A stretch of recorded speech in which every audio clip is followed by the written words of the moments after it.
Сіздермен құрметті оқырмандар. Жыл сайынғы мамыр айының 9-ында ерекше аталып өтетін ұлы жеңіс күні әрқайсымыз үшін жақында қымбат мереке. Биылғы жылы Ұлы Отан соғысының 76 жылы толып отыр. Жеңіске жету жолында республиканың әр аумағынан ерікті түрде аттанған қайсар отандастарымыздың асқақ ерлігі мен әскери жанқиярлығы ортақ мақсаттағы тұтас тарихымыздың жарқын бетпердесіне айналды.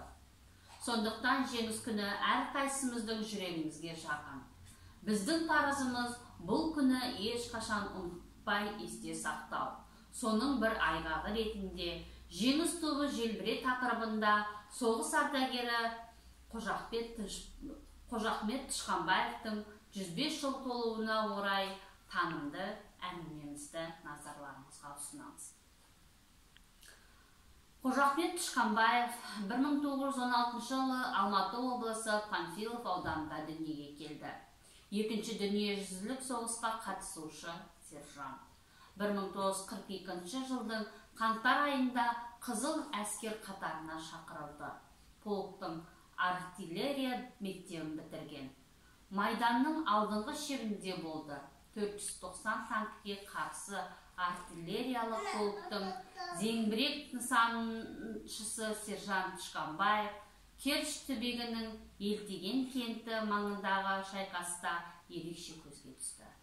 1943 жылы 2 қарашада танк шабуылына тойтарыс беру кезінде танкіні өзіне жақын келгенге күтіп 5 танкіні жойды. Осы шайқаста қаза тапты.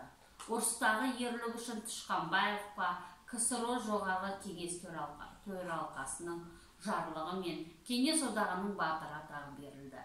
Ленин ордендерімен, медальдарымен марапатталды. Алматы облысы Панфилов ауданы Шарал ауылында Тышқанбаевқа мемориалды тақта орнатылды. Отанымыздың бейбітшілігі мен тәуелсіздігі үшін өз өмірлерін қиған аяулы жандарды мәңгілік есте шығармақ емеспіз.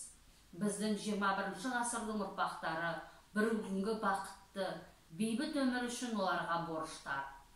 Қазақ халқының ерлік дәстүрін еш уақытта ұмытпайтын және батыр аталарымыз Бауыржан Момышұлы, Қожахмет Тышқанбаев және Хамит Көбіков аталарымыздың есімдері тарихтың жылнамасында мәңгі сақталып қалатындығы даусыз. Ал енді кітапханамыздың тұрақты оқырманы Нұрлан Үнжу. Сәлеметсіздер ме? Жеңіс күні құтты болсын мерекелеріңізбен. Жеңіс туы желбіреген кездерде қуаныштың рухы мұра біздерге, отан үшін отқа түскен аянбай батырлардың рухы мұра біздерге. Рахмет. Назар қойып тыңдағандарыңызға рахмет.